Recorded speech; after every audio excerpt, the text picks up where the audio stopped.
At 6, he was the center of the country's most expensive manhunts. 25 years ago, Eric Rudolph detonated a bomb full of nails at the 1996 Olympics in Atlanta. And that was just the beginning of a series of bombings. And the investigation ultimately led back here to North Carolina. Rudolph was eventually caught in Murphy, North Carolina, where he admitted to bombing the Olympics, killing one, and then going on to bomb a gay nightclub and an abortion clinic in Atlanta. He'd eventually bombed a Birmingham, Alabama abortion clinic in 1998. That blast killed a police officer. Witnesses spotted Rudolph there, and he took off for home, right into the mountains of western North Carolina. That manhunt lasted 5 years in the mountains surrounding the town of Murphy. Fox 46 investigator Jody Barr is in Murphy tonight, where he breaks down the search efforts of 200 federal agents that were so close to catching Rudolph that he could kill them. Eric Rudolph was at times only yards away from this building while federal agents were inside planning his capture. Rudolph later wrote that he saw himself as a soldier in God's army fighting against the abortion industry, against what he called the homosexual agenda, and the government he says he saw condoning it. Eric Rudolph wanted to send a message. Radicalized by his religious ideology, Rudolph appointed himself as the man who'd fight the federal government in the war to end abortion. Rudolph's pipe bomb at the 1996 Olympics was meant to end the games. The bombing caused a one-day pause, but even as federal investigators worked the investigation, the games continued. The 4 other bombs were also designed to convince the government to see things Rudolph's way. Rudolph never killed a federal agent during his bombing spree, but he got the chance during his 5-year run as a fugitive in the North Carolina mountains. This is an artist rendition of him, and here's the old map of Murphy and Andrews, North Carolina that we use. Charlotte FBI Special Agent in Charge Chris Swecker led the Bureau's Fugitive Task Force in the hunt for Rudolph. Swecker didn't know it at the time, but Rudolph had a plan to kill him and his agents.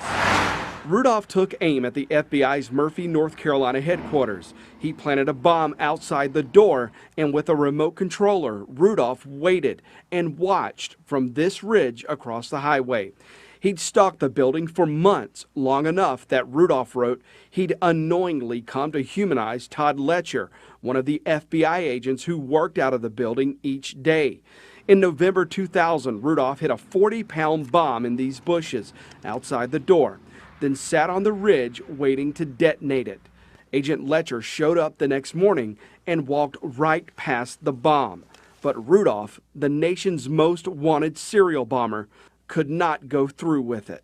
He watches as the agent walks up to the door, and his fingers is about an inch over the detonator, but he decides not to detonate it. Rudolph was very close, if that story is true, to potentially taking the life of an FBI agent. Do y'all have any reason to believe that his story of that night planning that bomb is not true? I think the story is probably true, because we found the IEDs later up in the general area where he said he watched the command post. He described Todd Letcher to the T.